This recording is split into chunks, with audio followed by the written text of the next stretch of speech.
On today's episode, we'll talk about working with the onset dresser, the ZeeGee, The Last of Us, Barry, and of course, jumping out of a perfectly working airplane and falling from the sky.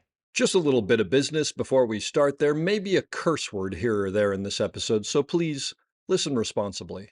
As always, our website, theop.io, is up and chock full of tips, tricks, and gooey operator goodness. Make sure to check out The Breakdown, where the best operators in the biz explain shots they have done, The Musings, where we discuss everything from quick tips to larger concepts of storytelling, the answers, the images, and so much more. I may or I may not take a break or two during this episode, but I promise that none of them will be longer than 22 seconds. Finally, if you are enjoying the podcast, please follow us, write a review, share us with your parents, and talk us up around the water cooler with your friends. So grab a beverage, sit back, and enjoy the op. Thanks for listening. Lock it up, nice and quiet, and let's roll. Rolling. Victor 30 Echo, take 2. Hey, Mark. Hey, Mark. And camera set. And action. Hello, everybody, and welcome back to The Op, the podcast where we talk about operating and the art of visual storytelling. I'm Dave Kamaitis, your host, and I am yet again very excited to be here and very thankful to be here. Coming to you from the Panavision Woodland Hills Theater because it sounds better than the blanket fort in my living room. I have a really great guest today, very excited. Neal Bryant, SOC, A-camera operator, Steadicam operator, guy who jumps out of planes, which maybe we'll talk about. I don't really understand that because... Anyway, some of the things that Neal has worked on. Barry, The Last of Us, where he got to work with Nick Offerman, which I'm so jealous of. The After Party, where he got to work with Ben Schwartz, which I'm so jealous of. Single Parents, Crazy Ex-Girlfriend. Wet Hot American Summer, I guess it's the reboot, which I'm so jealous of because the original was like part of my upbringing. And by the way, I actually lived across the hall at NYU from Michael Showalter, Michael Ian Black, and David Wayne. Although I'm not quite sure who lived in, because they were all there all the time, but I remember them from being in college. And as a second AC, just because I have to put it out there, a movie called Jersey Shore Shark Attack, which if you can see the trailer, it's pretty unbelievable. He's also sort of the reason that the ZeeGee exists as a thing, which hopefully we'll talk about. And that's about it. Neal, thank you for being here. Man, what an introduction. Thanks for having me. I'm, you're a legend, so I'm stoked to sit down and chat with you. Ask my wife. That's, by the way, Wet Hot American Summer, I did not realize that you worked on that. And, God, just like the original and the reboot are so unbelievably funny. Like, a better cast of people, I can't imagine. I thought so, too. Like, I was such a fan of the movie, and that was like... first day of camp was like my first foray into TV, like episodic shooting, really. Wow. So that was kind of like a get for me at the time, and to also be like such a fan of That's cool. of the material, it was like an amazing experience. That's amazing. So listen, tell me how you got here. What's your arc of your career? Boy, I just kind of like Forrest Gumped my way into this. Who didn't? Like growing, I was born in 87, so I'm a child of the 90s. So like, wait a minute, you were born in 87? 87. Oh God. Yeah, sorry to say. The bottoms 36 of my feet years. hurt right now. Okay, go ahead, move on. So being a child of the 90s, it was, that was like a great decade of films, and I was like mad about movies all growing up. Remember any specifically that like just... Well, here we go. So in 1999, we were living overseas in Saudi Arabia. My dad, his job took us, different parts of the world. And the way it worked there, we were like cut off from all sorts of like ad campaigns. And anytime you would go to like a real store and buy a movie, if there was, a certain amount of skin showing on somebody's arm, they would blur it out. If two people kissed, they would blur it out. They would cut entire scenes. So like, wow, movies were like incoherent if you went and bought them at like a proper store. You're saying like DVDs?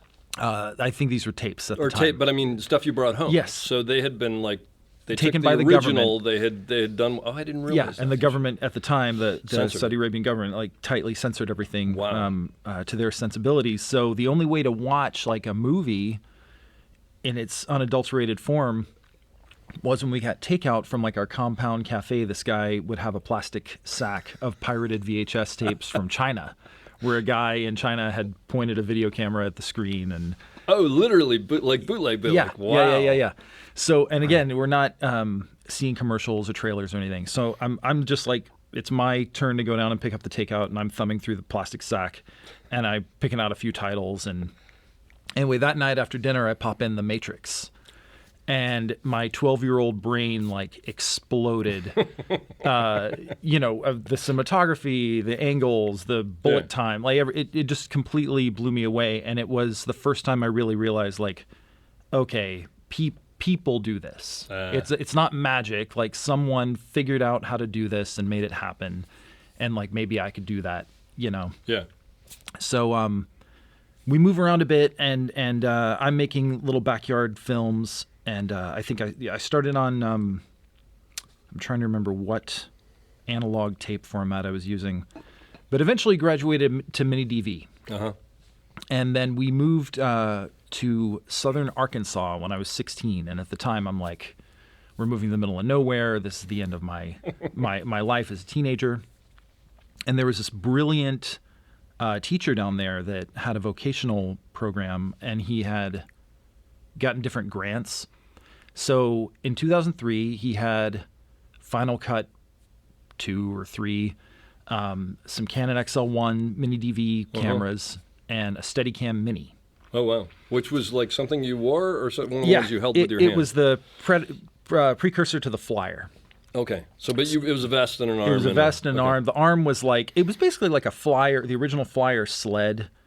But the arm was literally like a Home Depot like lamp arm with a sock over it. Okay. Yeah. I think the big jump that they made when they introduced the Flyer was like the 2-section arm that actually worked. Okay. Gotcha. But at the time, as like a 16-year-old kid, having made like backyard movies where everything was handheld, it was like, or being limited to a tripod, it was this huge revelation of Had you ever seen a Steadicam before? I had no idea. You didn't even know what it was? No idea. Okay. I had maybe in like behind the scenes seen like a guy walking in this weird object like floating next to him. But not knowing what it was. But I didn't understand. Okay. Yeah. And so Steve Taylor is this teacher's name, and it's like, okay, I look at all these instructional materials, and he kind of teaches me what he knows, and now I'm like operating this thing. And it was amazing. He would like book us out as a crew. So we would go and work like conventions in Little Rock or go and do like sport, local sporting events or whatever. And he would pay us. We would each get like $100 a day. Get out of here. And so I'm like getting paid as a teenager to like do Steadicam shots, and then also like taking it out on the weekends to like make films. And that was sort of my, I absolutely fell in love with this thing. Mm-hmm. And then I got out of high school. I joined the union as a film loader, and had a couple of great years loading film before everything like boom went digital around 2008. Yep. And kind of messed around, shot a couple of low budget movies, and assisted for a while. And then in 2011, I was like, okay, I had kept the Steadicam thing kind of going in the background. Did you had one, or it was like I was using the Flyer after high school. He would still like let me use that, and then I had a GlideCam V20 for a couple of years, which had an arm and like a Steadicam knockoff. 100%, yeah, Steadicam knockoff. Yep.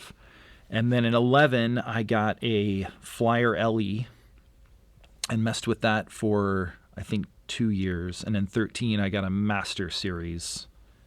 And so the Master Series, for anybody who doesn't know, is like a real Steadicam that you could use on a real movie. It was made by Cinema Products, right? That's right. Back then. Yep.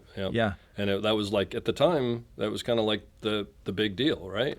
I think so. I mean, I obviously was like a little kid when all this was happening, but I'm somewhat of like a Steadicam historian buff, kind of. You definitely know more about it than I do. That's for sure. Well, I don't know, but from what I understand, the Master Series was like CP's response to the Pro, and if you look at it in that context, it was like a colossal disaster. Yes, unfortunately. Yeah. They went down a wrong road, I think. But, nonetheless. Yeah. But I guess if I'm going to distill my story, it was like, I met the Steadicam as a teenager, and then did some soul searching of like what sort of filmmaker I was going to be. I ended up not going to film school, and was like, okay. Was that a thought at a certain point?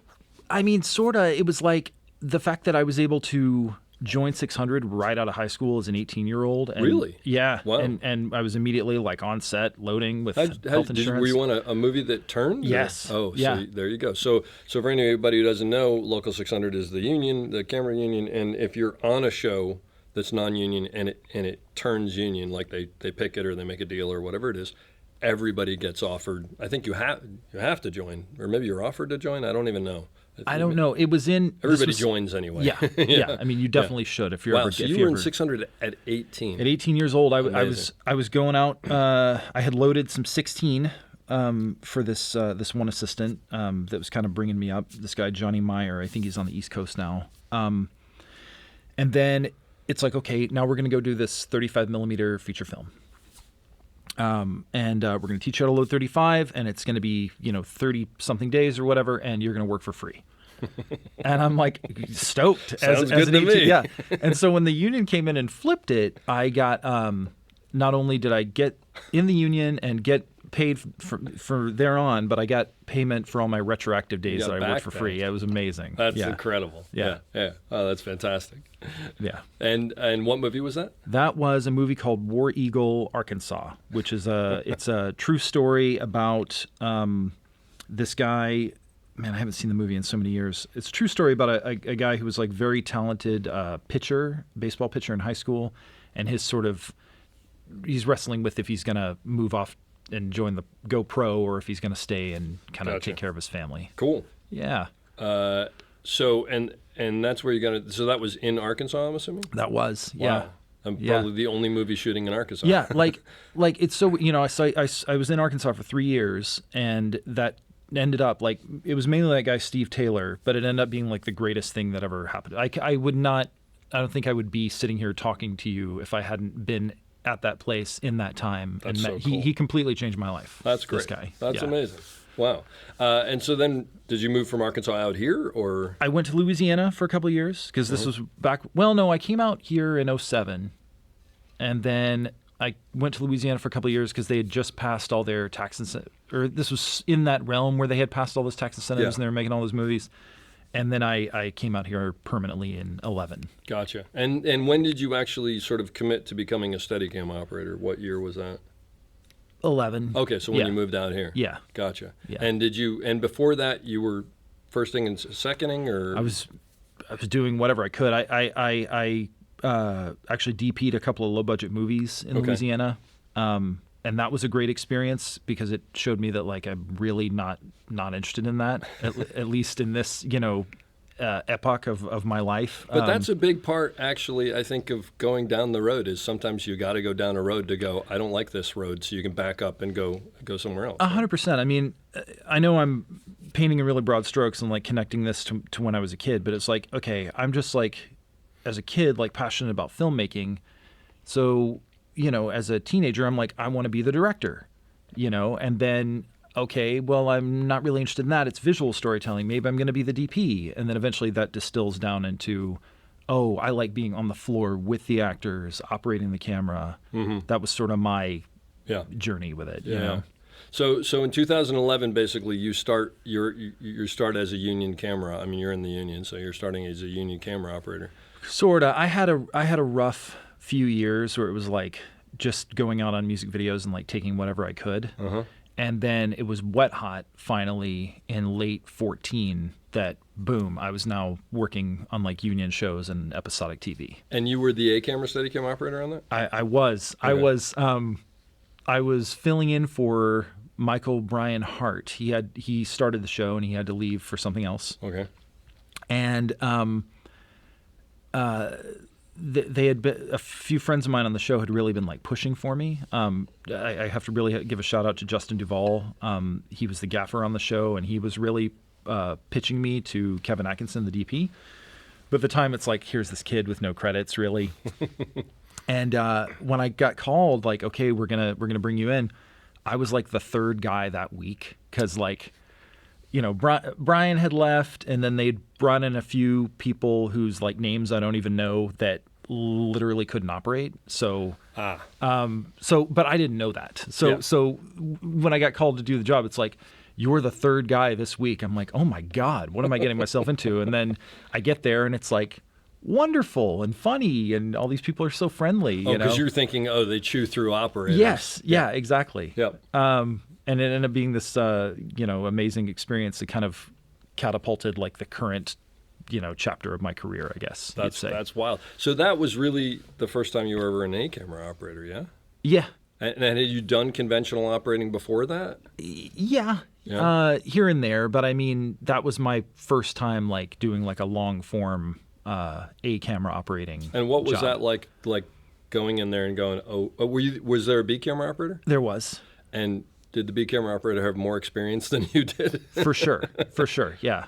Frank Barrera, Okay. who's DPing now. So tell me about the psychology of that, because that seems like it seems like you're like up against it on every level. Yeah, it's horrifying. And I mean, for me, the way my mind kind of works is like I'm suffering from imposter syndrome all the time.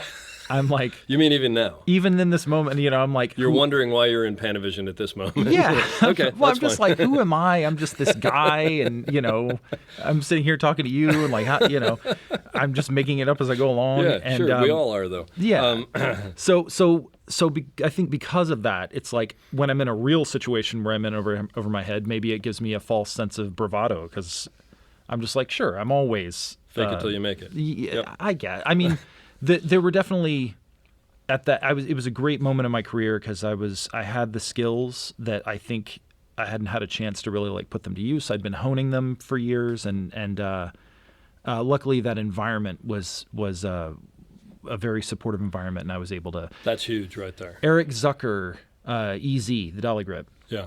Amazing dolly grip. He was incredible, and because I mean, I don't know what your experience was like. I was so comfortable with doing Steadicam.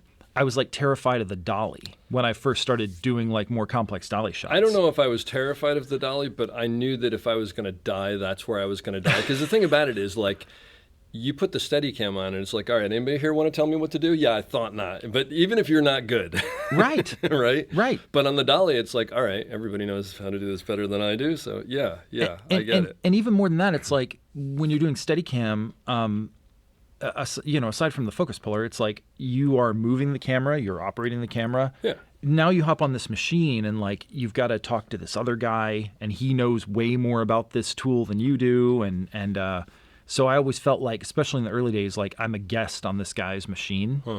Huh. And how do I sort of translate that into like making like the shot that I want to make? Yeah. It was like the Steadicam's so like simple and not simple, freeing, Well, if I want the camera to be here, I put the camera there. Exactly. It's that simple. Exactly. I don't have to think about anything else. And now I sit on this thing and it's like, okay, we want to boom up, we want to slide left. Oh, bear with me. I actually want to pull back, And so that was like intimidating in the beginning. So he was experienced, obviously. Easy, the dolly grip. He's an amazing experience. So he really like kind of held my hand and walked me through. Did you basically confide in him early on, like, dude, I'm in over my head, I need your help? Or did you try to sort of, I think I probably had a little bit of a conversation. I can't remember. I must have said something like that to him. And maybe even a year later on Crazy X to Dwayne Barr. Because he's David Fincher's dolly grip. He's an amazing... And he's doing Crazy Ex-Girlfriend. Yeah, doing Crazy Ex-Girlfriend. and I'm 28 years old, and for a lot of it, I guess I sort of had the conversation with him in the beginning. It's like, we're partners. If you see something that I don't see, like I have definitely like a feeling of like what I'm trying to do, but I don't have an ego about where the ideas are coming from. Like, help me. And is that a conversation you still have with dolly grips? 100%, or at least I try with dolly grips now. I try in the beginning to like, especially working with a dolly grip for the first time, make sure that like they're invested in the story as much as I am, and have as much like emotional stake as I do. Is like, I don't know if I don't know what I can say here.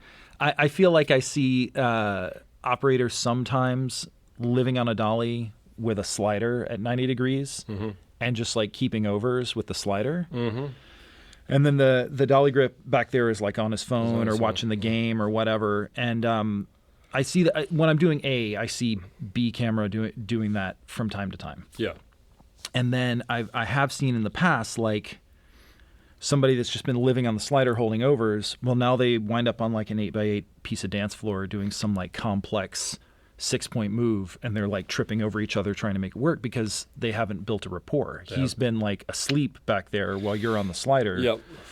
So I'm sort of against all that. I'm not against like sliders, but like I want to, help the dolly grip help me and like make sure he or she is like just as stoked on the shots, and you were always working with personalities, and some dolly grips want to be there more than others, but I would say like next to the focus puller, at least in the trajectory of my career, like the dolly grip has been the biggest ally that I have. Well, and weirdly enough, now, I mean, the dolly grip's with you, whereas the focus puller is no longer with you, and nothing against them.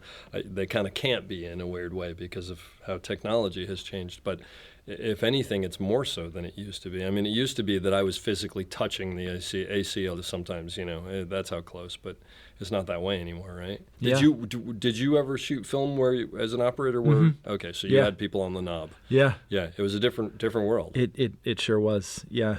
I was on something I can't remember where we were doing like a tracking shot that was just tracking parallel with someone doing like a bunch of stunts, like running and jumping and crawling, and we're just matching speed with them.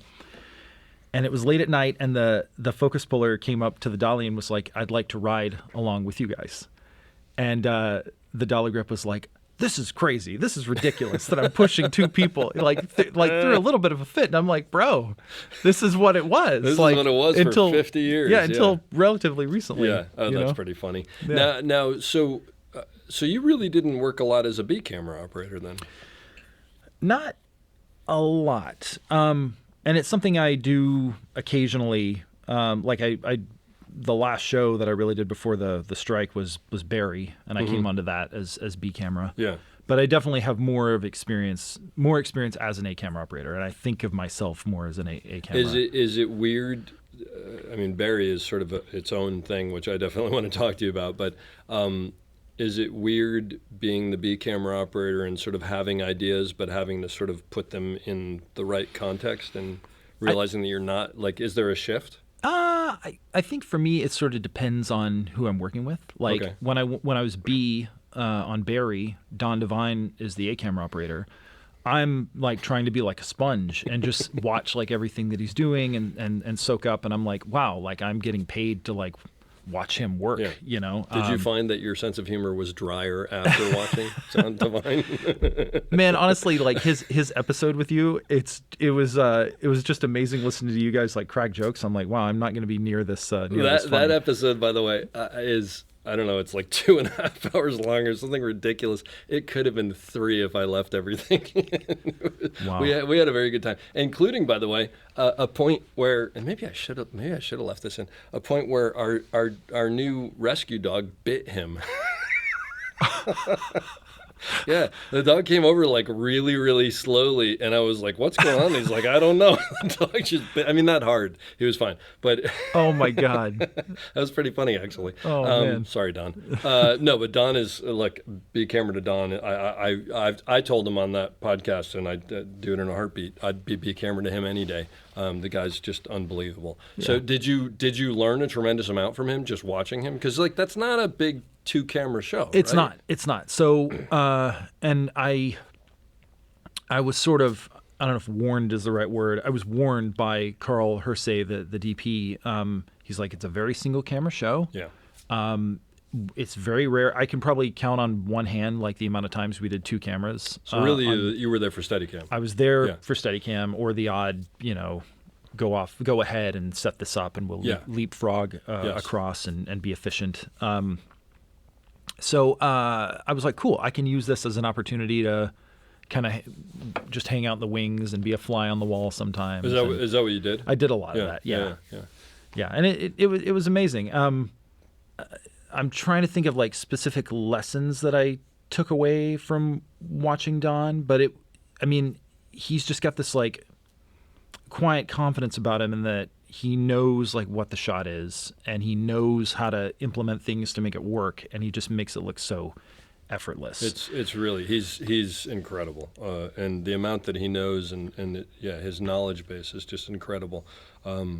Which is really like the biggest compliment I could give somebody. Like for me, like when I'm doing a camera, I feel like it feels like the whole time I'm wondering how I'm looking to other people, and I feel like I might look like a chicken with my head cut off, but I'm trying to like slow down and think. And so when I see someone else just calmly like making it happen, it's cool. No, there's no question about that. So let me ask you a question about that. As an A-camera operator, how do you see you fitting? I mean, there's some people who talk about A-camera operators running the set, which I actually have a little bit of a problem with because it's not my job to run the set. But there's no question. I understand what people are saying. You know, you're intrinsically part of that.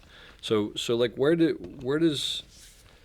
you see yourself in that whole, you know, complex machinery and working with the AD and working with the DP and working with the director? I mean, every situation's different, but conceptually. Yeah. So I try to be very adaptable. I try to, you know, be able to change kind of how I'm attacking a situation. I think we all do, you know, to a certain extent, depending on the personalities you're working with. Most of 90% of this job, maybe more than 90%, is working with people and juggling personalities. And reading the room. I mean, that's a big part of it, right? Reading the room, my goodness, yeah. I wish someone could have like sat me down and sort of said those exact words, like, you know, when I was 20 years old. Same here. I had no idea that was like, you know, such a big part of it. Yeah. Because you're constantly, do you have any things that you do like when you start a job to sort of try to figure out who's an ally, who's not that anybody's against you, but there are some people you can rely on, some people who are going to be problematic, you know. Well, I mean, for me, I think of myself like the Blob, you know, from the 1950s, where it's like if you keep me in a jar, I'll stay in the jar. If you open the jar, I'll fill the room. Okay. I'm in the room. I'm contained until you open the door, and then now I fill the. You know, I like that. I'll basically, whatever they're asking me or whatever the situation's asking me, I'll try to just like adjust. You'll adjust my presence, my on-set presence to that. Dale Vance Jr., who's a wonderful, amazing Steadicam operator. I went over to his house, I think it was either the night before I started Wet Hot or the night before I started Crazy X, because I was really nervous about going in and doing the A-camera. Uh-huh. And I'm like, Dale, what do I do? And this has really stuck with me. He says, when you get there, just pretend like all these people are your best friends, that you've known them forever, and you're all working on a little passion project and nobody's getting paid. That's really good advice. And try not to sweat. Yeah, but it's like, boom, like, okay, I'm here to just try to help.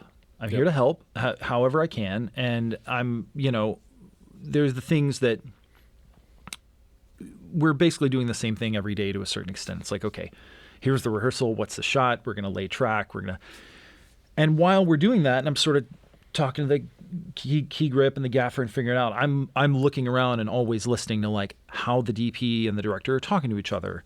How does that actor respond when the director gives them a note? Like reading the room and figuring out like, okay, I really need to be careful how I approach this person, or this person's very approachable. I can, you know, they can be in the foxhole with me. I feel like that. Ideally, that's all something that comes to me like within the first couple of days. You know? Yeah. No, that's a great. Do you have a situation where it's all clicked versus something where it's just you're fighting it every day that you can compare? Have you had a situation where you're like, this is chaos and I'm having to fight to do my job every day? I certainly have. I mean, I did a low budget movie. In it might have been early 15, called Officer Down, about a zombie police officer. It's like based off a comic book where they send him out on these impossible missions and he gets killed and they just bring him back to headquarters and resurrect him. That's great. Yeah. But the director was trying to make a movie the DP was trying to make a different movie. So they weren't. They and the weren't playing well producer together. was trying to make a different movie. Oh, wow, the trifecta. And then I'm in there trying to A-camera with Steadicam, and that was gnarly. So was it literally like, hey, do this, and then one of the other one, no, don't do that. 100%. So what do you do?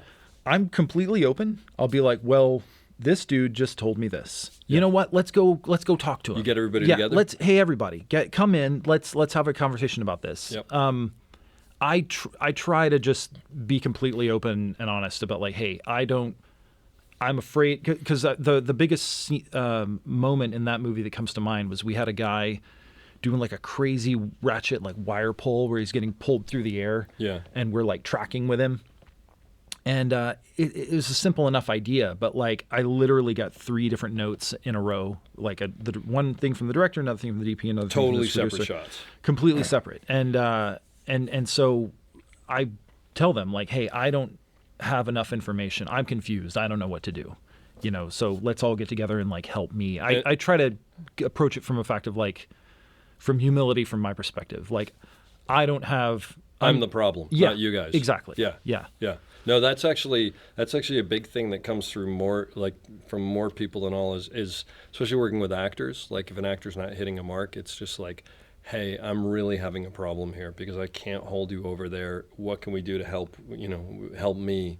And you make it your problem. But I think that's a really important thing of what you said is you bring everybody together. 100%. Because then, I mean, it's a little nefarious, but then it's like nobody can say he said and she said, and you can all go, no, we're all listening together. Yeah. So let's figure this out. Yeah. And in a situation like that, and I bet you probably did this, but what I would also do is go, look, we got a guy getting ratcheted through the air. We don't want to screw this up, and I want to make sure everybody gets what they want. So what are we doing? 100%. And I mean, and to me, that is one component of like running the set. Yeah. Like, in a sense, you hope that the leadership on the set is coming from like the director and the DP and the AD, And that they're in and that they're in together. sync. Yeah. But if there's a vacuum, or if there's static, that's where I'm like, okay, I'm the blob. I can fill this vacuum, or I can help connect these pieces. And Yeah.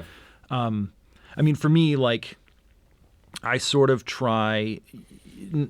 I came to a point where I was like, okay, this is really hard to realize that not everyone is going to like me, because I like to be liked by everybody, and my goal is to like get a rapport with as many people on the set as I can, so that when there's something really challenging or when I need help, like I find people are more willing to come to my aid if I'm liked. Yeah. You know what I mean? No, there's no question about it. I mean, that's just common sense right there. Yeah. But what about working with the AD? You work closely with the AD? Oh yeah. And the second, like in terms of coordinating background, and Yeah. that was a huge thing when I did Crazy X and a few subsequent shows with Charles Pappert.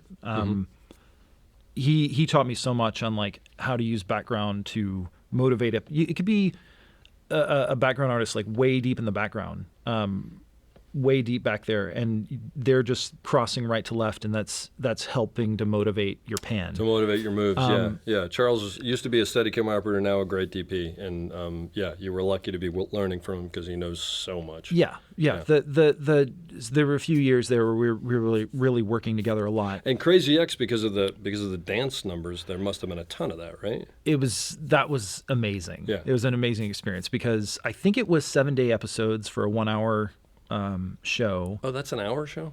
Yeah, so 40 something minutes with commercial. Okay. But 7-day episodes. But each episode would have like 2 to 3 musical numbers. Oh wow! I only did the first season. But there might be days where you would shoot all of your dialogue scenes in the morning, and then do the musical in the evening. And so that was we did some really fun techno crane stuff, some like long Steadicam shots. It was a great experience. That show looks like it's just a ton of fun, and it's hysterical. Yeah. And were most of the dance numbers completely orchestrated as far as your shots, or was there freeform stuff in there? There was a lot. Figure out on the day. I'd say there was a lot of freeform stuff. Like there were things that were very specific and shot listed, but like I'll never forget this one. The song is called "What'll It Be." By Santino Fontana is the guy performing it, and that day, I think it was one of those where we were supposed to do all of our dialogue in the morning, and then we had our whole like after lunch period to do this musical number, and I can't remember. I think we had some dolly shots in mind and a few steady. He's just mostly sitting around at a piano. It's a very like somber, like Billy Joel type of thing, and anyway, we ended up going way over lunch with all the dialogue stuff, and so we're going into this musical number with like not enough time. I don't know, an hour or two left in the day. Jeez. And Charles had basically like lit it to a point where everything was 360, and it was the only time working with him that I can remember where he literally was like, just go in there and make magic happen. Yeah. Because he's so specific generally about what he wants, which I love. And that was because it hadn't been designed, or because they realized what they had designed couldn't be done. Yes. With the time. It was more sort of, we got a punch. I think it was like, we're just going to have to go in and make lemonade with the time we have. Yep. And so I just basically, was doing like these slow wraparounds and then coming around the whole room, and just did a few passes where it's like, okay, we'll just run through the whole song on the 24 and then the whole song on the 50. And Rachel, the showrunner, was so happy with how that turned out.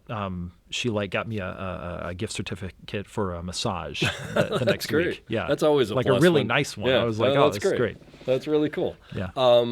Do you listen to the songs ahead of time in that, so you know them? Big time. Oh, you do? Yeah. Like, they're like whip pans that are timed to specific but so musical cues. you get it at the beginning of the episode or something? Or? Yeah, or maybe it might even just be like the night before. Yeah. But that was really cool because I think I mentioned before I had done a lot of music videos, low budget music videos, where I would show up and they'd be like, get out there and do the Steadicam thing, which is like a terrible note to get. But like, if you're just starting out, you're really trying to cut your teeth. It's like, okay, I'm getting like paid to practice kind of. Absolutely. And I'm feeling, okay, the music's swelling. I'm going to push in, and here's this explosive, drop where I can pull back. It's like, so I sort of took those sensibilities to this show. Yeah. That really helped. I remember very specifically because I used to do these horrible low budget rap videos and hip hop videos and like Christian rock videos and just,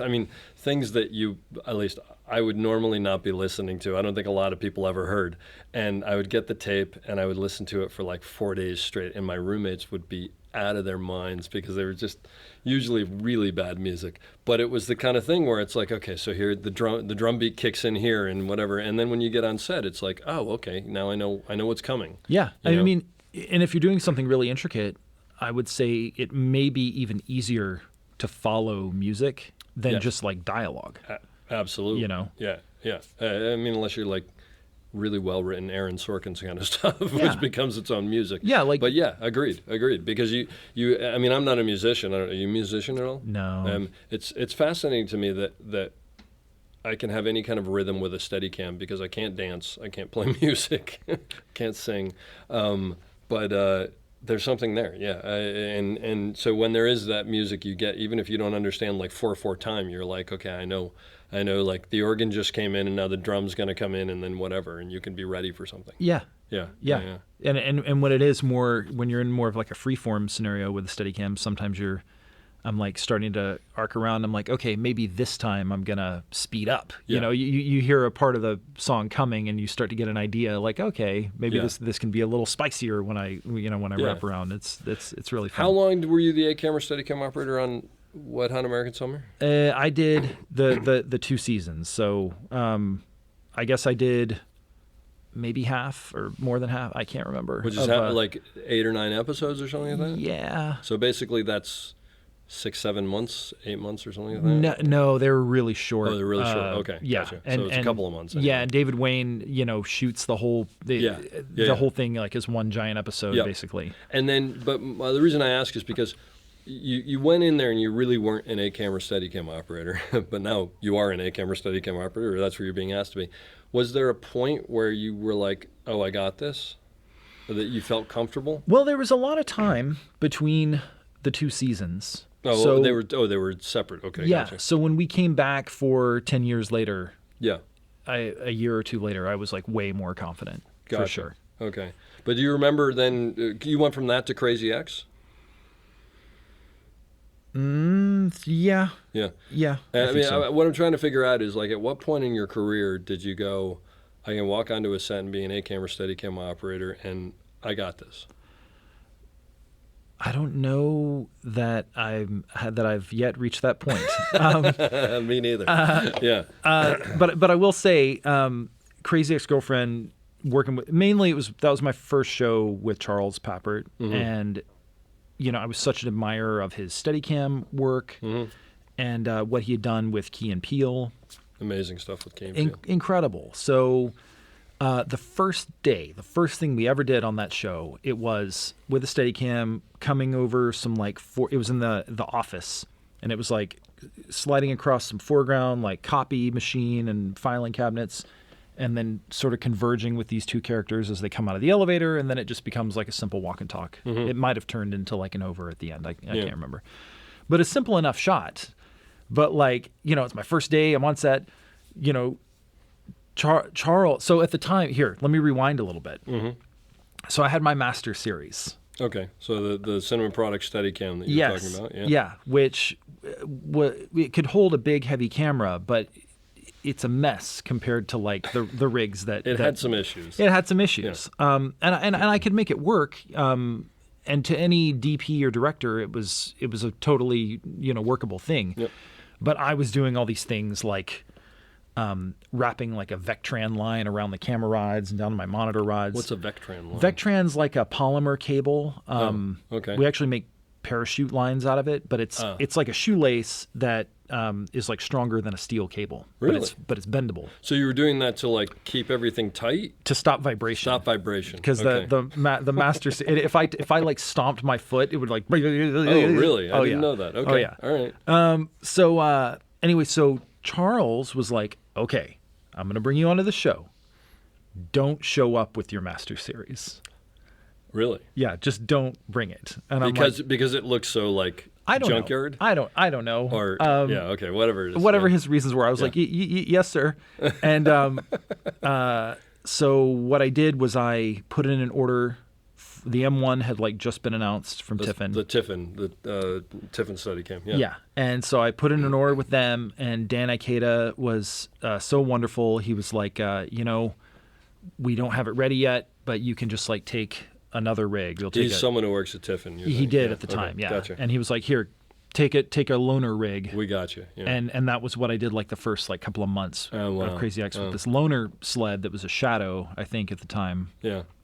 And then it was so rad. In October, they Dan and Jacob Hawk, who also is not with the company anymore, they came to set with the sled and a case, and we did like, they were just like, all right, here you go. And I like sat down and like wrote the check like on the set, and we waited for like a B camera only shot. We didn't even wait for lunch. It was like, okay, we're gonna do this insert with B, and I just like flipped over to the M1 and then came in with the M1. That's cool. So that was a cool. That is very cool memory. But but when now fast forwarding, so doing that first Steadicam shot where I was sliding off the foreground filing cabinets, picking up the two people out of the elevator. I'm like so nervous because I'm like, here Charles is like giving me this opportunity, and am I going to screw this up? And we do the first, we rehearse with second team, and then we bring in the actors, and I don't even think we did a camera rehearsal. We just shoot it. And right after the first take, he comes out from the monitor and like pats me on the back and says like, off to a great start. And immediately I was just like, because I built it up in my head to be this like big thing. And it's like, no, you have the skills, you're ready. That's great. You can do this. That's great. And and how long have you been doing Steadicam now? Or how long have you been a camera Steadicam operator since? 14, I'd years. say. So no, so since 14, so 9 years. Oh, 9 years. Yeah. Are you still nervous when you go on set? 100%. Yeah. Oh yeah. Nervous. I'm not going to be able to do this. Nervous. What? Nervous that I'm not going to be able to, for whatever reason, give the director exactly what they're looking for, or I'm not going to understand the material as well as I should, or I'm not going to gel with someone on the crew, and they're going to we're going to sabotage each other. I don't know. It's like the jitters the night before. A lot of it is irrational. I'd say 95% of anything I've ever done, I've had a pretty positive experience on set. It's like it's almost always everybody just wants to like do the best work they can and go home. Yeah. Even knowing that, I always get nervous before the first day, even if it's people that I've worked with before. Yeah. That's just me. It's just the unknown. Yeah. Yeah. Yeah. Yeah. I don't think that ever goes away. Well, some people it might. It doesn't go away for me.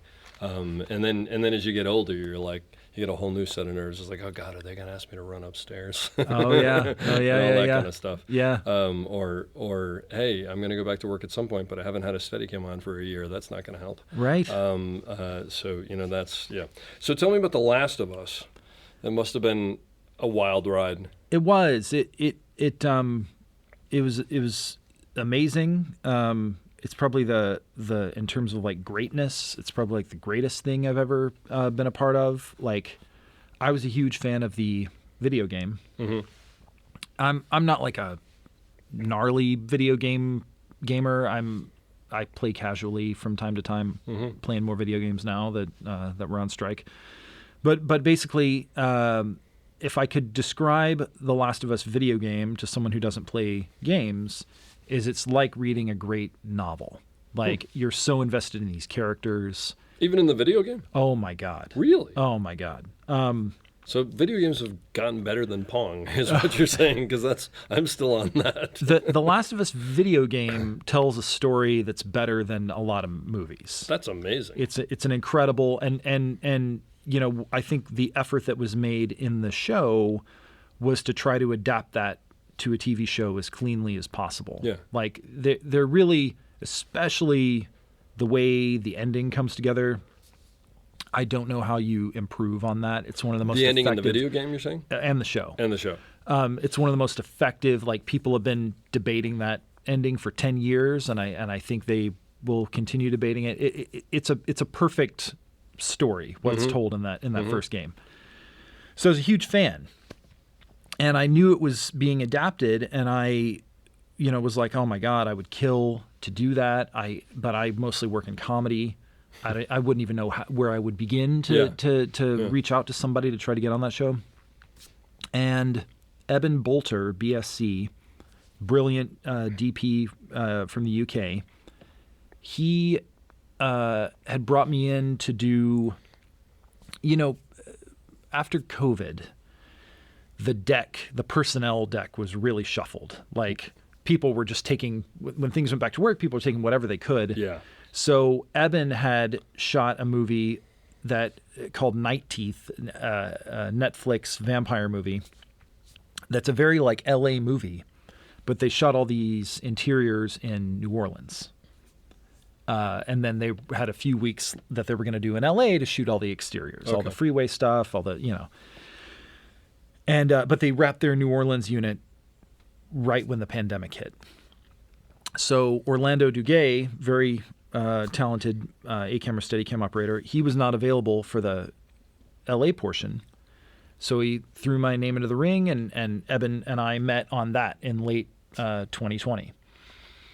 And had a great time. At the end of that show, Eben was like, hey, I never work in North America. This was fabulous, but, have a nice life. I don't think, who knows? Yeah. But then like less than a year later, he was like DMing me on Instagram, like, hey, do you want to go to Canada for a year for The Last of Us? I was just like, what? Like, wow. Knowing you were a fan, or just totally randomly? I think totally randomly. Wow. I think I was like the guy that he knew in North America at the time, and that's cool. We gelled so much, and he was one of, there were several DPs on the show, but I think he was helping with a lot of the hiring, and really fought for me to do it, and I owe him hugely for that. That's great. It's funny because I had that TV show I have zero interest in what that TV show is. I was like, yeah, this is not my thing or whatever. But then Charles actually was telling me, you really should check this out and see what Neal's doing. And I was like, all right, whatever, I'll watch it. And I watched, I think, the first 2 episodes, and I was like, this is a really good TV show. Oh, man. And your work was spectacular on it. Thanks. Yeah, it looks like it was a really hard show and a ton of fun at the same time. Yes, it was. I mean, again, like, so I have to, give a lot of credit to Craig Mazin, Who is the showrunner. Okay. He adapted the screenplay, or adapted it to television, right alongside with Neal Druckmann, the creative director from the video game. But Craig's scripts, like, you can actually read the script for episode 3. Episode 3, I mean, you could almost call it like a bottle episode. Episode 3 is the one with Nick Offerman, right? Yes. Yeah, which is a brilliant episode. Man. I mean, the fact that they tackled what they tackled in that show, Yeah. it was like, what? Yes. Yeah. And that script is available. You can go to like Deadline and read that script. Were you surprised when that came out and you were like, wow, this is not what I expected? Because I'm assuming that's not in the video game. Well, yeah, the character Nick Offerman's character Bill is in the game, but it's a totally different. Frank is like already dead when you get there. Bill's still alive. Right. So without getting too into the nitty gritty of the story, like Bill's character sort of serves as this mechanism for Joel, the main character. In the game, Bill's like a warning of like, don't turn into this bitter guy. Gotcha. And in my opinion, as a viewer, what they did in the show was he still works as a mechanism of like, hey, look what's possible Yeah. if you open yourself back up to love. That was And incredible. I thought so. Yeah. And I remember reading that script. I was in Hawaii on another job, knowing that I was going to have to leave that and go to Canada for Last of Us. And I remember reading the first few scripts, and when I got to episode 3, I was just like, oh my God, we're going to do this? Yeah. Like, I can't, you know how it is. Like, a lot of times you're working on something and like, the script is pretty good, and then it's like the actors that really bring it up, or the visionary director that brings it up. It's like when you start with like an amazing, when you're like, choking up, like reading something on a page. I can only imagine, yeah. And then you put those actors, and then you get that director. It's like... But there's also a weird thing, for me at least, when I read something that really is unbelievable, it's almost like, oh God, I hope they don't stumble. You know what I mean? It's like the bar is set so high. Whereas when I read something that's okay, it's like, all right, this could be interesting. And then you get some great actors. It's like, oh, this really has potential. Like it grows on itself, Whereas if you go in like hoping, and then sometimes it can be hard because you're like, oh, I didn't think it was going to go this way at all. But that's clearly not this episode. No, and I would say that even for the whole season. Like we were so fortunate. I think Craig is a genius, and Eben, along with Ksenia Sarada, she's really like the primary DP on the show. Mm-hmm. She had such a vision of like, if you notice, like if you watch the show, like the camera never really moves independent of actors. It's a very like subjective sort of thing. There are very few like push-ins. It's almost always like a camera like locked. The actor moves the camera as opposed to the camera moving on its own. Yeah. And she, in the first few episodes, like really set a tone for just this like intimate, sort of honest, I don't want to use the word documentary, but it's, you could almost, but it's like, we're just in the room with these people. Mm-hmm. And for me, it's that was a good exercise in discipline for me, because I'm coming from a place of like trying to offer big camera moves and like what can we combine and how can how much more interesting and tasty can I make this? But like that show was very much not about that. It was about the story. It wasn't about the camera. Yeah, which everything should be, but sometimes it gets blurred. Yeah, but it was like we're just here, like we're really bare bones. At least my experience was like we're really bare bones, and we're just trying to be there for the actors and capture what's happening in front of the lens. And so how does that change mentally how you approach it? I mean, I guess I gotta say, this is going back to me being like the Blob. I sort of think of, sounds crazy, but I sort of think of myself like an actor, in that I'm always going to bring my own instincts, like I am who I am, but it's my job to really like read the script, hopefully get inside the director or DP, really get in their head of like what they're trying to do. And then I'm trying to internalize that into my own instincts. So that could be something as simple as like, I feel like everybody has sensibilities about like headroom in a frame. And, I really had to flex that muscle of like meeting a new director or DP and them having different headroom sensibilities than me. And I'm having to like really beat that in. And I think as I gain more experience, it's now as large of a thing as like, okay, the whole visual style of how we're tackling this. Like, yeah, I have my own feelings about what looks good, but it's like, what does the story call for? And you as a filmmaker, what are you asking of me, right? To deliver, to help your vision. So I really I feel like I'm rambling. I really consider that as like a big part of what I do. Yeah.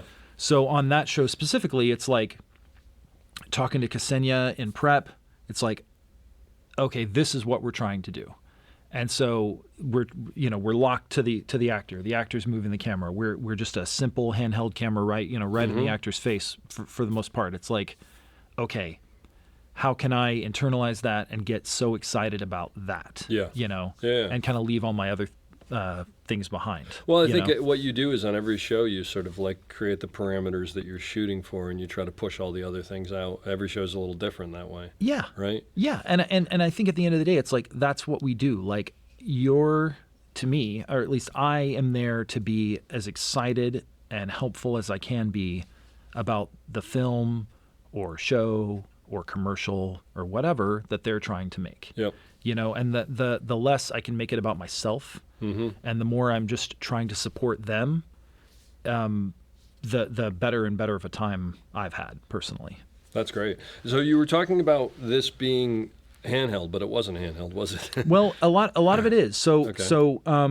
Ksenia on her episode, she does season 1. She did 1, 2, and 7.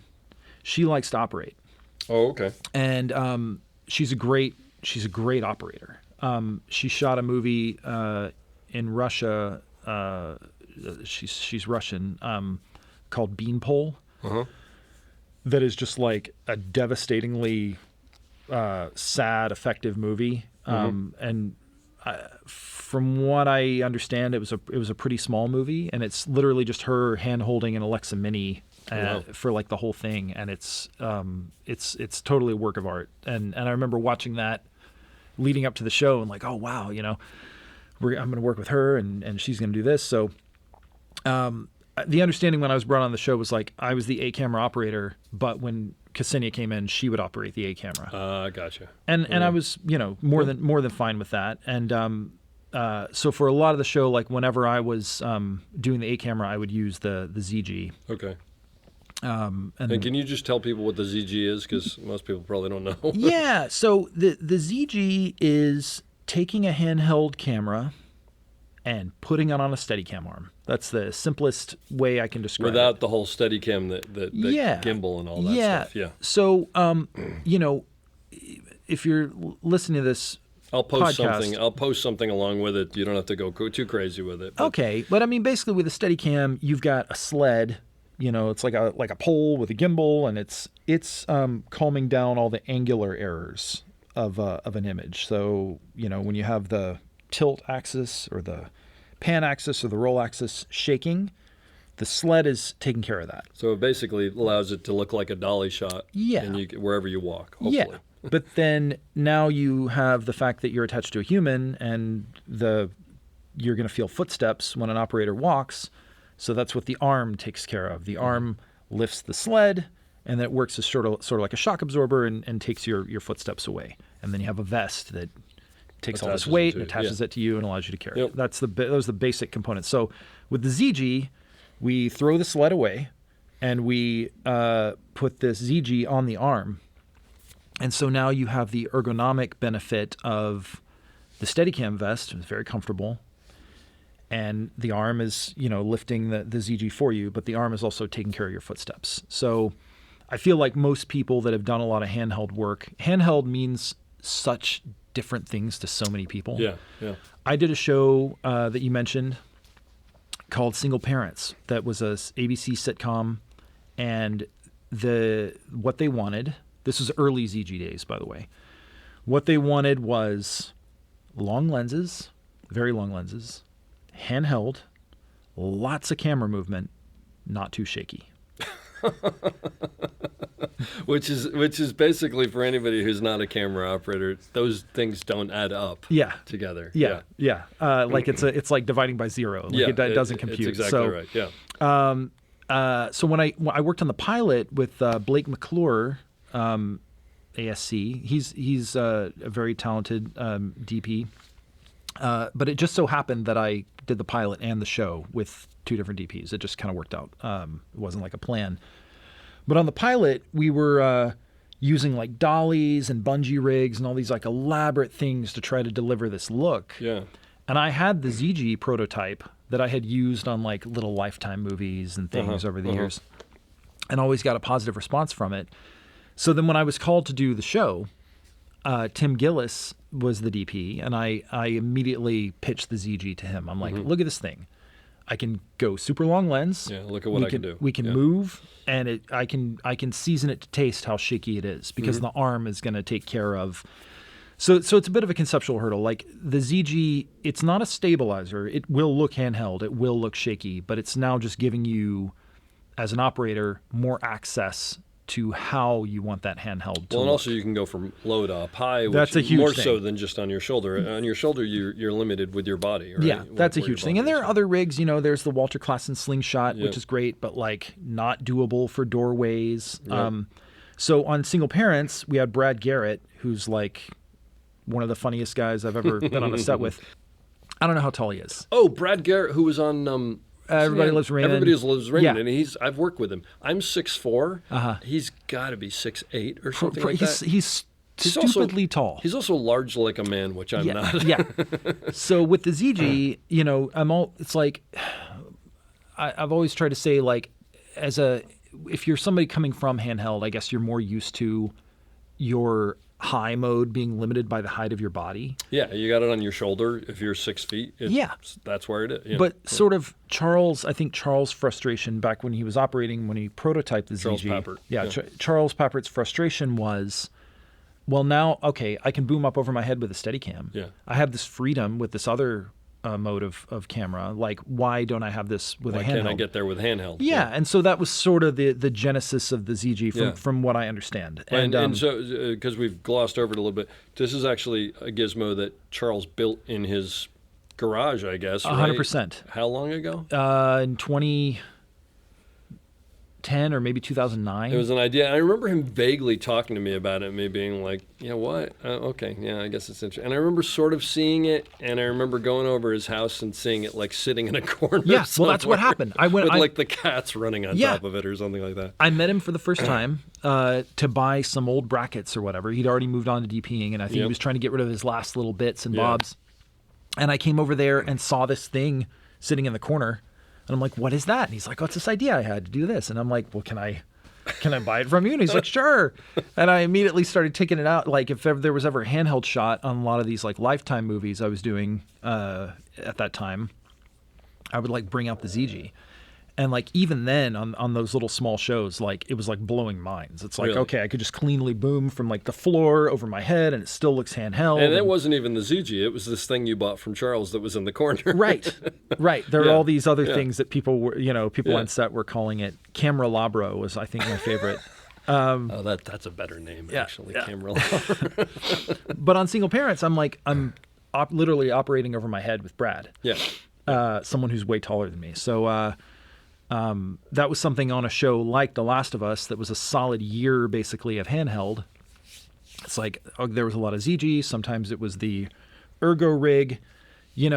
I feel like when you're doing handheld for that long, it's like you're shameless with whatever tools you can lean on to Yeah, 'cause just physically get through. It just takes its toll on you. It 100%. Especially. I mean, the big thing about handheld for me always is it's not the weight; it's that all of the weight is on one side of your body, and 100%. you end up literally becoming sort of like curled over. Yeah. So at least with the ZeeGee, it's putting it out all around. You know. Yeah. Yeah. Yeah.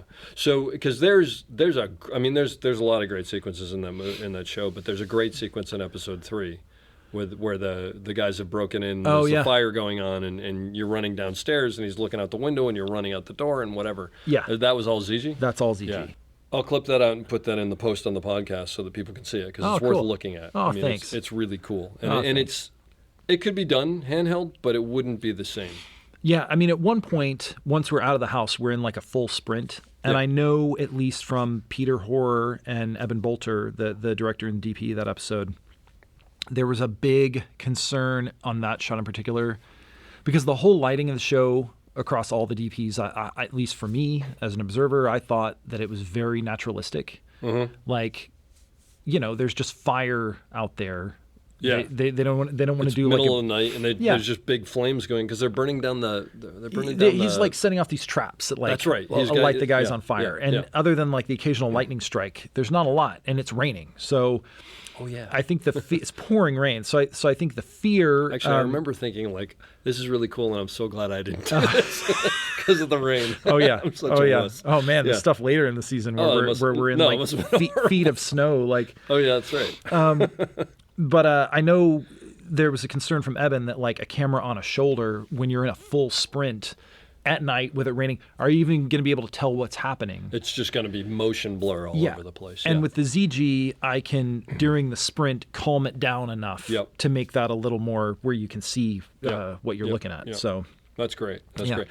Just because I have to ask, is Nick Offerman as cool as I want him to be? He's amazing. Good. I'm so happy. He's amazing. There's a moment from there. So in the beginning of the episode, he's digging these I forget what you call them, deadfalls, these traps where you have like a 10-foot deep pit and you just cover it with a layer of and someone walks on it and, and they go right down in the pit. Yeah. And that's how because he's like the survivalist dude who's protecting his compound. So this is in the opening montage when he's like setting all that stuff up. And I did a shot handheld standing in the bottom of the pit looking up as he covered it up and boxed me into like total darkness. And I'm just alone in this pit, looking straight up. And on film on camera in the dailies, he's looking down in the pit, and then he does the last like bit of mud to like put me in total darkness, and then leans in close to the microphone and goes, "Fuck you, Neal." That makes me happy. Yeah, he's a great guy. Have you ever read any of his books? No, I haven't. You should read his books. He has his first book, which is called Build Your Own Canoe, is sort of his story and his philosophy of life. And I'm not one to go, oh, I want to know what actors think about life. I mean, everybody has something about life, but whatever. It is so good. And his story is so interesting, and he is such an interesting guy. And he's got that whole woodworking shop in East LA where he teaches like inner city kids how to do like hardcore cabinetry and stuff. He's amazing. He is. Everything I've ever read about him is just, and his second book, I think it's the second book, is called Gumption. Oh, wow, and it's great just title. about like great Americans in history who have just had like balls, basically. It's really good. Yeah, so I'm very happy to hear that. I'll tell one more story. Yeah. When we wrapped him, it was on a Friday. And just so anybody who hasn't seen the show, he was just in that one episode. It was like that is correct. He was there and then he was gone. Yeah, so it's sort of a. It wasn't like you worked 6 months with him. No. Yeah, it was a few weeks. Yeah. When we wrapped him, it was a Friday, and so we did $5 Friday, and the crew on the show was like huge. I mean, it was a huge show. So the $5 Friday was like massive, and it was I think one of the biggest that we had on the show. So Ashley and the AD team had said to Nick, like, you go in there and you get my ticket. You pull my name out. It's blue. Oh, yeah. Find it. I want to win because I it want was to a win bunch all the of money. Yeah. multicolored Post-it notes. Yeah. So Nick walks up to this huge, Rubbermaid bin and is like rifling his arm through there. And he looks up and he says, "Ashley, you said it was blue?" and pulls out a blue Post-it and unfolds it, and it's her name. Oh, my so gosh. I think he's just like a magic person, basically. That doesn't surprise me. That's Yeah. great. Did it stand, or did people? No, did people it stood. scream? Yeah, Okay, there you yeah. go. That's fantastic. And what about? Talk to me about working with actors, since we're talking about Nick Offerman, but you can talk about others. I mean, how do you approach working with actors? Because every actor is different. More so, not how do you approach working with them. How do you approach figuring out what they need from you, or what you can do to work with them well? Yeah, I try to listen. I mean, it's as an operator. I mean, we're in usually a pretty good place. We're usually right there. Just a few feet from them. So I'm sort of watching like how they interact with the director. I whenever there's like a moment, I don't just like walk up out of the blue and introduce myself, but whenever I have like a moment to like introduce myself by name, I can take a lot of social cues on like how they respond to me introducing myself. And I try to just be very present and like always paying attention. Mm-hmm. I think if I'm just like there and constantly, not like a big presence on the set, but if I'm like a steady, I'll put it this way, on a TV show, like, you may have alternating DPs, directors come and go. And a lot of times, they're like 100 yards away in a closet somewhere, and it's The director or the DP. Yeah. They're back at Video Village, Yep. and it's like, as the A-camera operator, a lot of times I think of myself, and I'm not trying to sound like this is coming from a place of hubris. I try to think of myself as like the last like arm of the director on the set. Mm-hmm. So I'm there like literally like holding his or her frame in my hands, right? So that even like extends to the actor. It's like I'm always a presence there representing them, and I could, if I'm on comms with the DP, I can like if a question comes from the actor, I can like quickly relay it. I just try to like always be there, mm-hmm. and then I feel like I can sort of develop like an unspoken rapport where we're building trust over time. I don't know if that makes sense. No, that makes a lot of sense. And actually, one of the things that you touched on, which is totally accurate, but I don't think I've heard before here, is you're actually, especially TV, like you said, DP and director coming and going. Director might be there only once and never come back. Sometimes on some shows nowadays, it's like you'll have two DPs, but then like something will happen with another unit and some other DP will come in for three. But you're a level of stability for the actors where they can go and just like, okay, this is but but Neal's here. Yeah. Okay, yeah, we're good. Yeah, I think we can represent like a constant. I think there's something to that. And again, it's not an ego thing. It's just sort of like, no, that's what I can offer this situation. 100%. And I have a lot of respect for actors. I can't. I've never tried it, but I can't. It looks like such a difficult thing to do to like constantly be in the moment like that. And anytime I've like tried to have a think of like what their daily life is like the makeup people are so important to their like how they start their day. Yeah. You know what I mean? So and the props, the props person. So I'm always thinking like, okay, there's this core group of like crew members of like people they interact with. Mm-hmm. And as the operator, you are definitely among that like close group of like helping set a tone of, I think a big thing we're trying to do is just help create a comfortable environment where they can do their best work. Yeah, no, that's exactly right. What about, do you sort of make sure early on you introduce yourself to hair and makeup and props and et cetera, et cetera? I try to meet everybody. Yeah. I try. I will even like, on a day where we have, more than a few background, like I will even, if I'm asking something of a background artist, I'll try to like learn their name and use their name. Mm-hmm. I have pretty good short-term memory. I have the memory of a goldfish when it comes to long-term memory. So somebody I've worked with on, however many years ago, sometimes somebody will be like, Neal, and I'm like, hey, help me out. See, I'm the opposite, because by the end of the day, I'm going like, yeah, I know you're the props guy, but I can't remember your name. And it's not disingenuous. I just have a block for names. It's terrible. Yeah. It's absolutely terrible. I have a terrible memory, but on the day I tend to when I'm firing on all cylinders I tend to do okay. What about working with the onset dresser? Tell me about that. That's a huge. I can't believe I didn't touch on this earlier. That's a huge part of what we do. Why? What aspect? the first thing that comes to mind is like building foreground. Oh my God. Like, setting a wide shot, and obviously every shot's different, and you want sometimes like a wide symmetrical shot that's just totally sterile and there's nothing in the foreground. But generally speaking, like almost every wide shot I'm building, there's some sort of foreground I'm trying to put in. And there's a really like art to that, like in how creative they can be, and hey, I'm really looking for this kind of shape, and what can they pull out of their kit or like go shop the house for. That's a really like artful thing. Do you ever have this situation where, because a lot of times nowadays, I don't know about you, but it seems like there's only one on-set dresser, maybe they have an assistant, where there's just too much that needs to be done, and you know that this has got to happen and they're doing that, and you don't want to lose out on something. Do you ask them? Do you start to move things and then say, hey, I did this? I mean, it's weird because you don't want to do anybody else's job.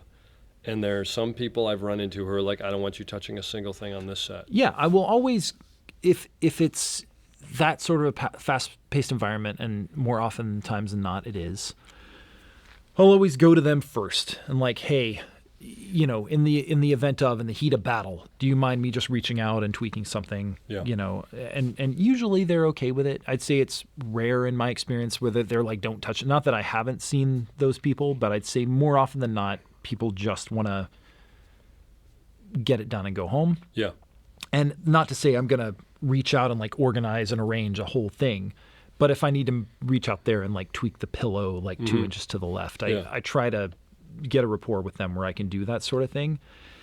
The other thing is like, when you're working on the onset dresser, like especially on a fast-paced TV show, just getting ahead of turning the camera around. Yeah. It's like, okay, as soon as they say we're moving on, like that desk has got to go, getting them on board early of like, sorry to tell you, but like this desk, this sideboard, the chair, like it's all got to go. Yep. And that's got to happen first so that, you're in a small room. It's like playing a puzzle game. Like, okay, the sideboard's got to go. Then the dolly can move. Well, then the other, then you can redress the other side of the set. And so even when we're like getting ready to turn around, I try to have that conversation with them so that when the call comes to move on, they can just jump in and I think that goes to what you were saying before about building allies. Is like the more you can, because they may not always be getting that information, so you just pass it on. And then normally what I'll do in those situations is as soon as we're ready to turn around, I'll turn to the first AD and go, okay, so here's what needs to happen. We got to get this dolly out of the room, then we got to get all that stuff out of the room. So if we can clear everybody out of here, then these people can do their jobs quickly. And okay, great. Now they have, like, everybody understands, what's going on. Because sometimes the first AD, of course, well, they may know that, but they've got 6 other things going on, and it just sort of sets the table. And then it shows the onset dresser, like, I know what you're up against. I'm going to try to help, like, give you your time so you can do your work, and then we can do our work. It's a weird thing. But what I have found in the past is when I see that there's too much work for the onset dresser, I'll go up to them early and go, so I just need to know how to proceed here because you're overwhelmed and you don't like to. Are you okay if I have to tweak something or whatever, if I go ahead and do it as long as I tell you what I've done, because I know you have to reset it? And 9 times out of 10, they're like, look, if I'm available, I'll do it. But if not, you know. And I think that's great advice, having that conversation early. And some of them go, I don't want you touching anything. And you're like, okay, then we're going to have a problem because it's not your fault, but there should be 2 onset dressers and they don't have them. And they'll realize that. I mean, the other thing that I fight against is I kind of grew up on ER. And on ER, there was like, there were vials and bottles everywhere. And we just tweaked and because, they were always doing something else and whatever. And Ricky and Rick were the two main, well, they were props guys, but, I can't think of who our onset was right now. It's escaping me. But they kind of did it anyway. But it was sort of like, just let me know what you did. So I don't put something back and then wasn't there. But yeah, it's all about that communication and that trust, and I think that it is. What if someone were to ask you what the difference between a good operator and a great operator is? Oh, man. Come on, putting you on the spot. Holy crap. There's no right answer. Yeah. But if you figure it out, I want to know so I can become a great operator. Yeah, right back at you.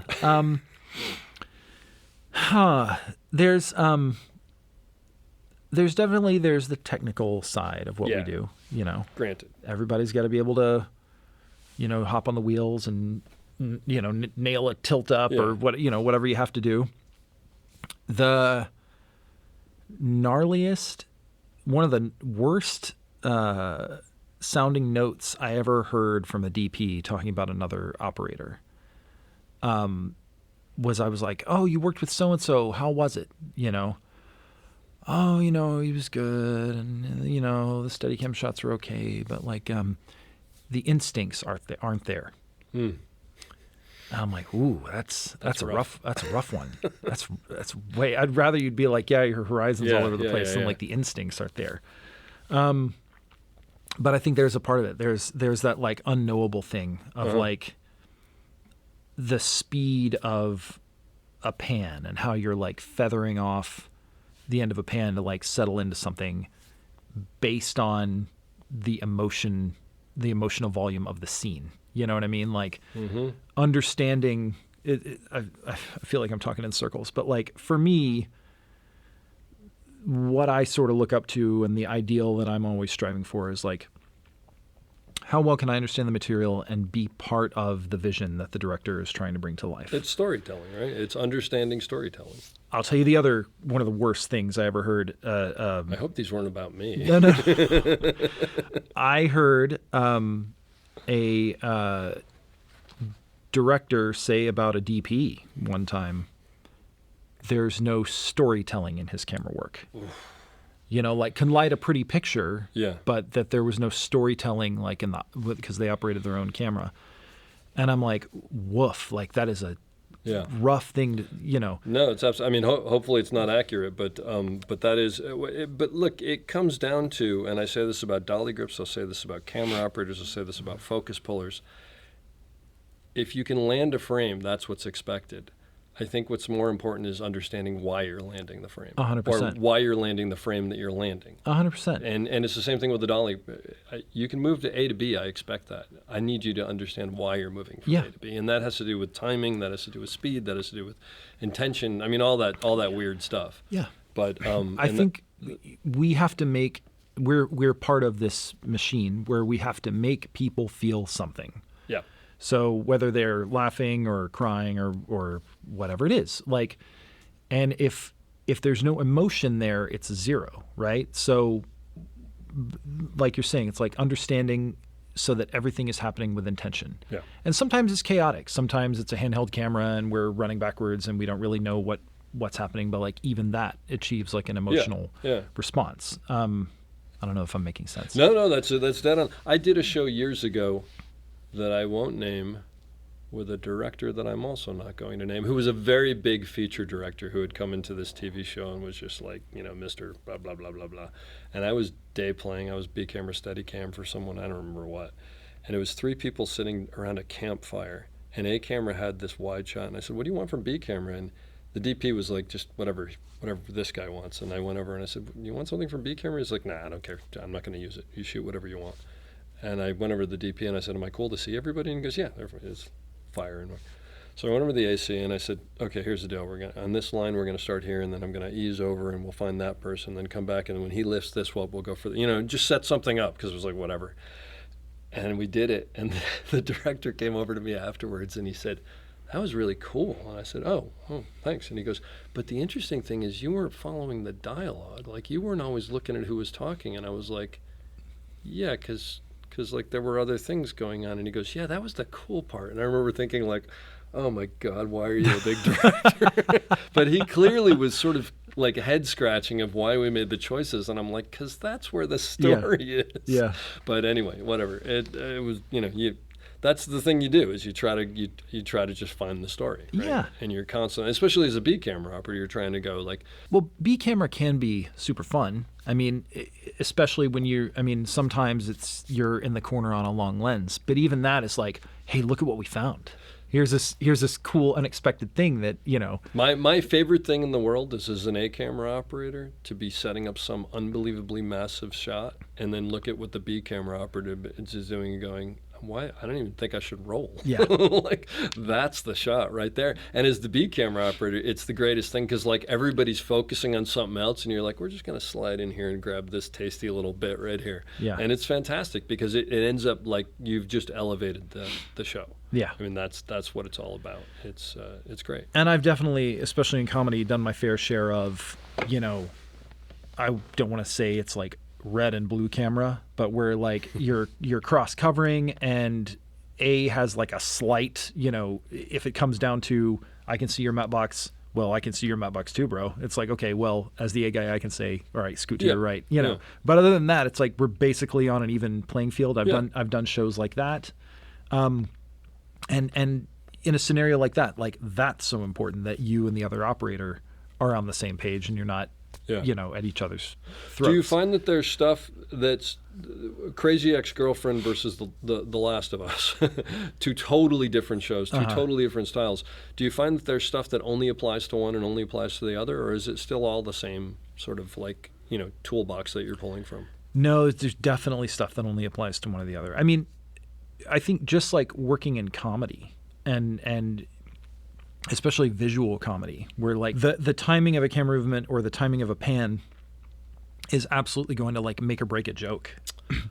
Okay. That is such a technical You're part skill. of the punchline almost. 100%. And I would say, I don't want to say this in a bad way of like you're painting by numbers, but there's literally like a mechanical thing that's occurring there's no that's question. like selling a joke. Yeah. And there's like a technical aspect to that. Yeah, and if your timing isn't dead on with their timing of the delivery of the joke, and because at the end of the day, like your pan is the ba-dum-bum. Yeah, exactly. And exactly. whereas you're saying on The Last of Us, it's like there's more, not, I don't want to say room for error, but there's more sort of like, there you go, that's it. Sure. Yeah. That, on Last of Us, there are all these moments I can think of where it's like I'm watching what's happening with the actor.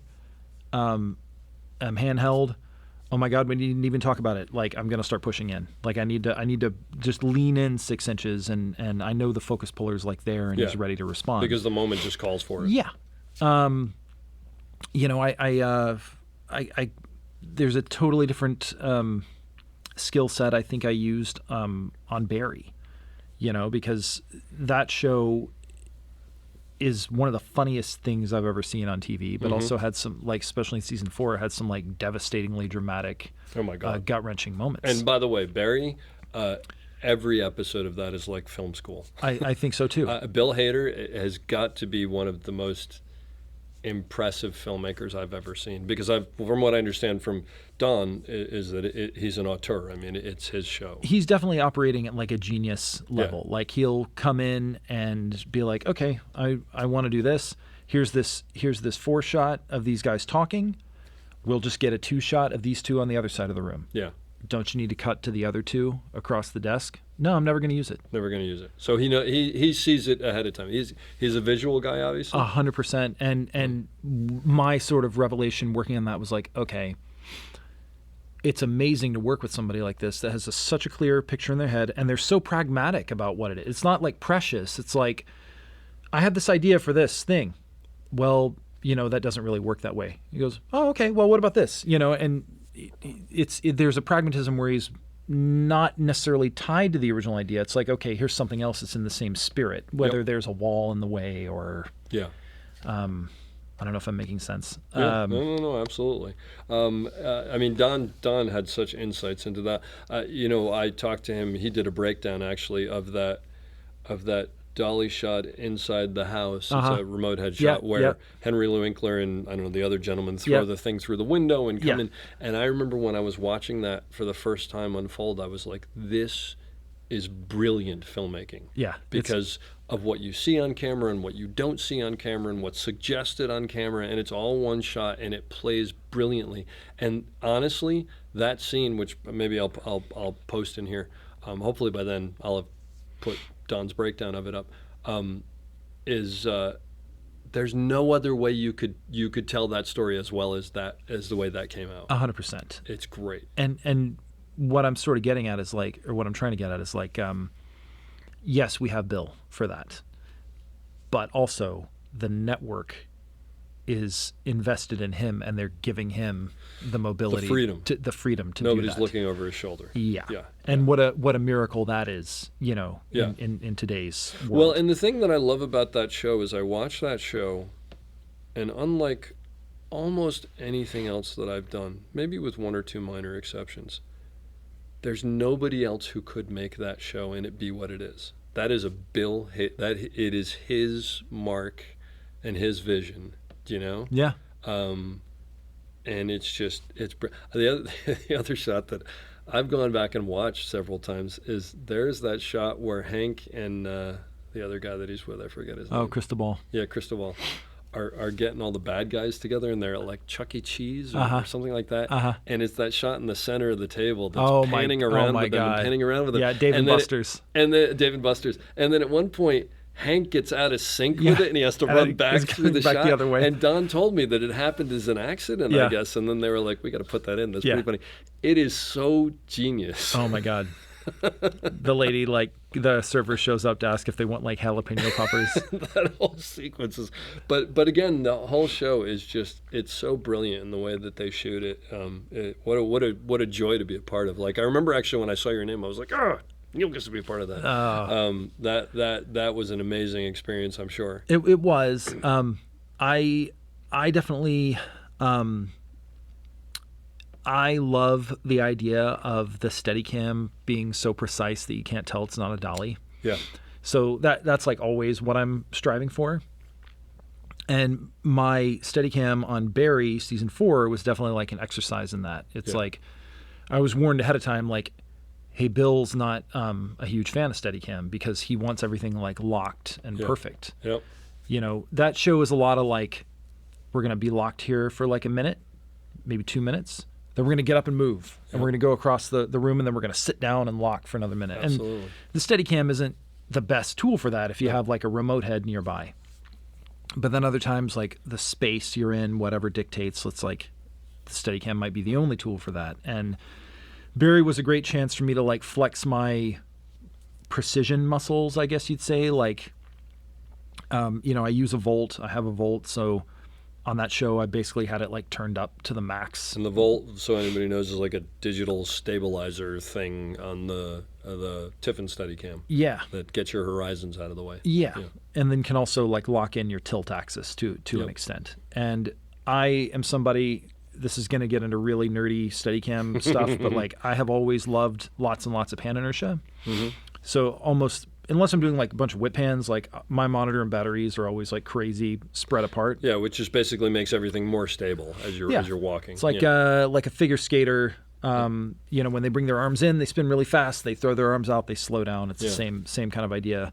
If you're trying to do like ultra precision dolly-like moves, and then on Barry, what I wish I'd figured it out earlier in the season. What I started doing toward the latter half of the season was putting some antlers on my base, so it was like augmenting what my monitor and batteries were already doing. So it's basically like two weights that come out to the side, spread, like you said, the figure skater holding their arms out. Yeah. So that with the Volt cranked up to the max, it's like, you know, there's a lot of technique there, especially if you're doing like a slow move to not feel like every footstep. But I'm really like leaning on the tool as much as I can for it to help me. Yep.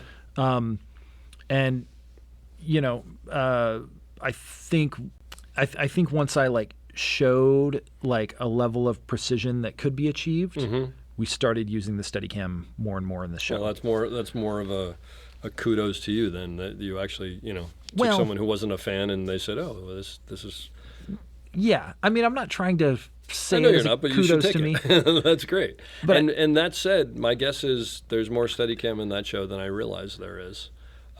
Because it doesn't look like a show that has a lot of Steadicam. Well, yeah, that's the ultimate dream for me. Like I really get like bumped a little bit when somebody's like, "Oh yeah, you know, I don't want like the look of Steadicam," and I'm like, "What does that mean to you? Does that mean swimmy horizons and weird footsteps, which is just like square one operating? You shouldn't be doing stuff like that? Or are you talking about more cliche Steadicam stuff like booming for headroom as opposed to tilting? What are you really talking about here? Because I feel like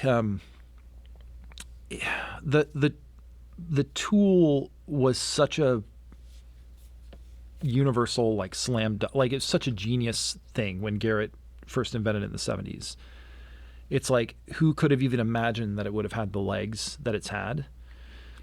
And we're in this interesting time where like all these remote heads are coming up, and like that shot that Don did of the breakdown in a bygone era, that might have been a Steadicam shot. Oh, absolutely.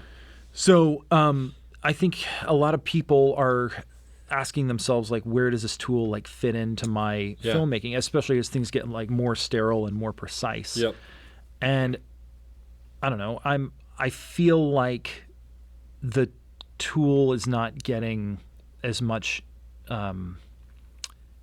kudos as it could, or I feel like it's more versatile than people might give it credit for. Like I'm not trying to toot my own horn here, but I know I have done Steadicam shots that are indistinguishable from dolly shots, and like they should be. Yeah. So when I'm having a conversation with somebody, and they're like, oh, I don't want the like Steadicam look. I'm trying to like understand, well, like, what is that? What is it that bothers you? Yeah. Or ideally, it's like, well, show me something you don't like, and then let's talk about what it is, because again, it depends on what maybe they've had bad Steadicam operators. They've had Steadicam operators who just are good, but the shot was not Steadicam, and they tried to do it. You know?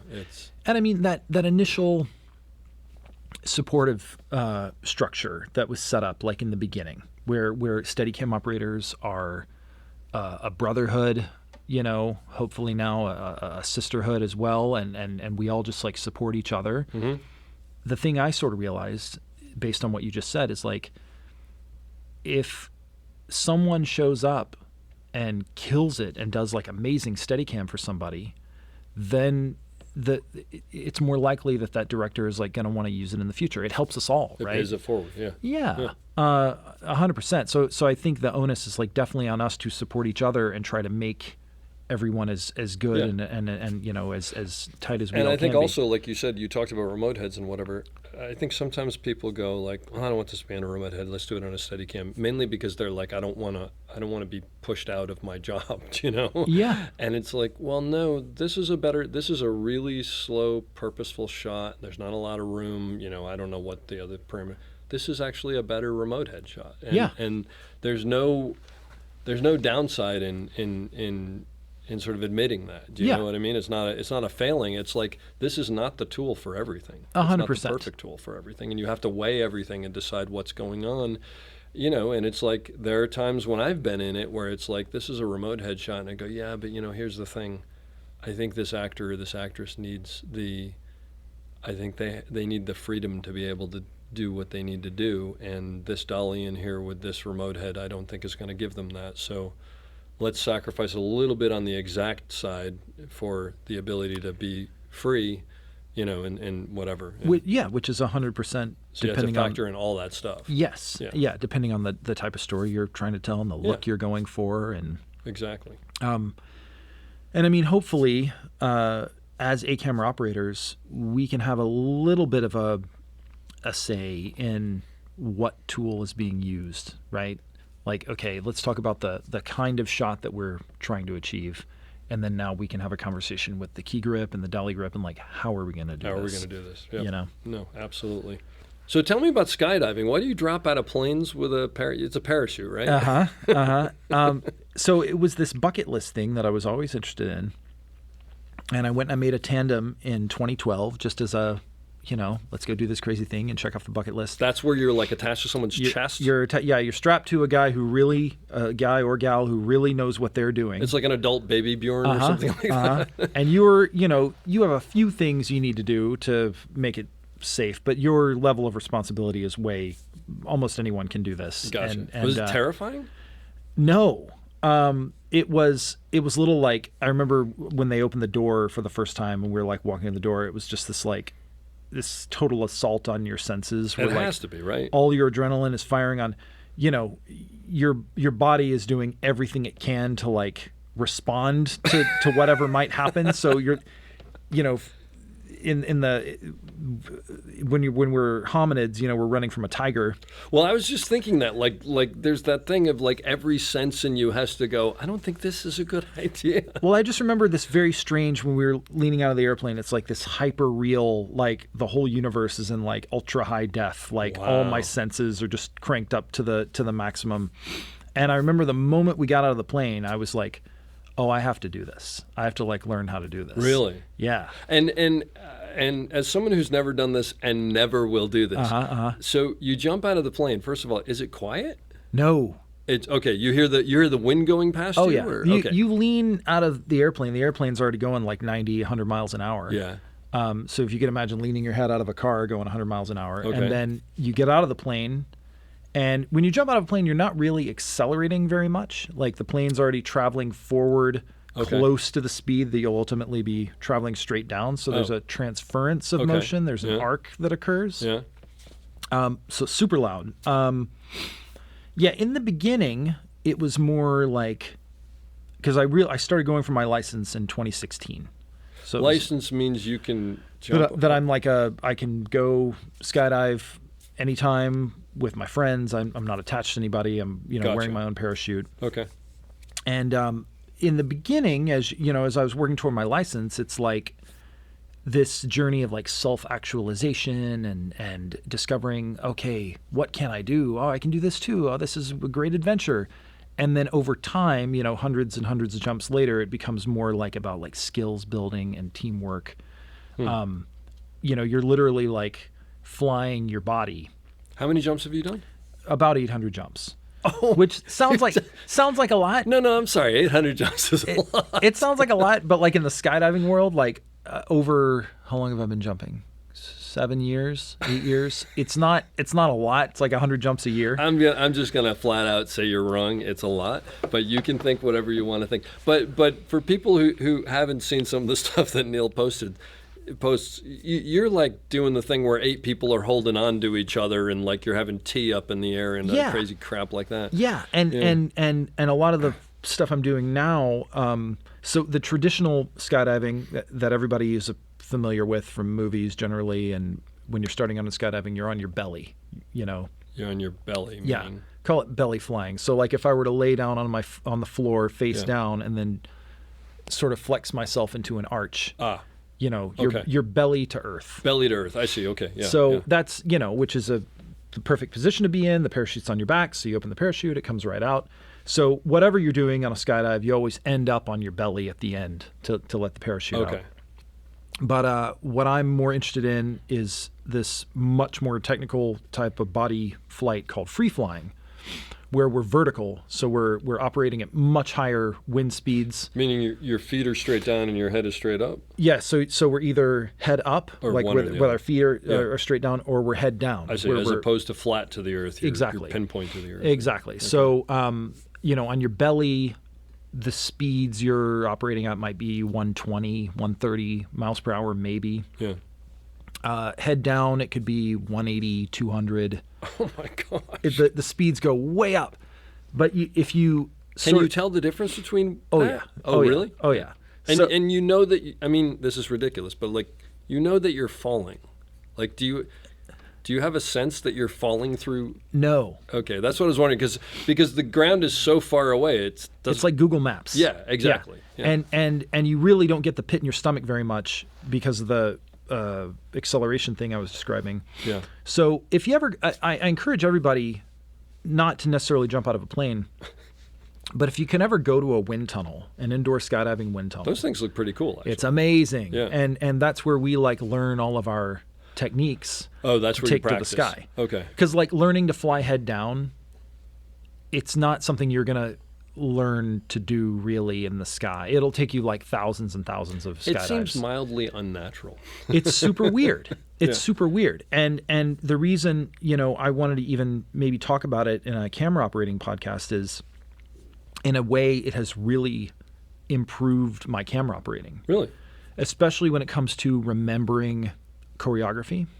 Or remembering like, okay, here's my cue. I got this cue coming up, and then I got to remember to, make sure that I tilt down as I'm panning so I don't see all the lights or like whatever it is. Yeah. When I'm doing, we call it VFS, vertical formation skydiving. Okay. Okay, so if you think of 4 people, either in a wind tunnel or in the sky, it doesn't really matter. And some of us, so 2 of us are head up and 2 of us are head down. Okay. And then we build we all build a formation where 2 people head up, 2 people are head down.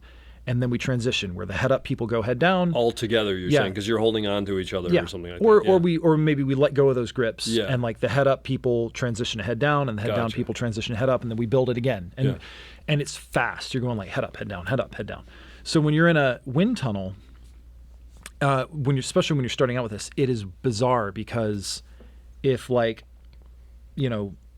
Ray is on my left and Charlie is on my right, when I go head down, now they're going to be in opposite positions. Yeah. And so you've got to remember, like, when I go head down, now Ray's going to be over here. And then when I go head up, now he's on my left again. So it basically keeps your senses firing. You are, all this stuff. It's very similar. It's a lot of the same brain activity. In a lot of ways, it's like harder than doing Steadicam, I find, because it's sort of, it's just like what we do. Like, when I'm on my head, I'm using like my legs to fly, my arms to fly. I'm putting my body in all these like weird positions, and then I've got to really think with my head, like, okay, I go back head up. Now these people are over here, and on a skydive, I'm trying to do all this as quickly as possible, so that then I'm paying attention to my altitude. Oh, here's 5,000 feet. It's time for me to fly away from these people as fast as I can to get into clean airspace to open a parachute safely. Good Lord. So, and like I said, over time with experience, it's just like becoming more and more comfortable with what we do on set. Like, over time, it's like, there's still an element of like, it's a dangerous thing that you can do safely, right? It's just like driving on the freeway. Like, something could go horribly wrong at any minute, but you're Probably not safer than driving on the freeway. Yeah. Generally speaking. But I guess what I'm saying is, like, on a skydive on the way to altitude, like, you're always taught to close your eyes and visualize everything that's going to happen during the skydive. Oh, wow. And you're literally in your mind walking yourself through every point. Like, okay, I'm going to turn to my right. Dave's going to be right there. I'm to grab his right hand with my left hand. Wow. And I'm going to flip upside down. Yeah.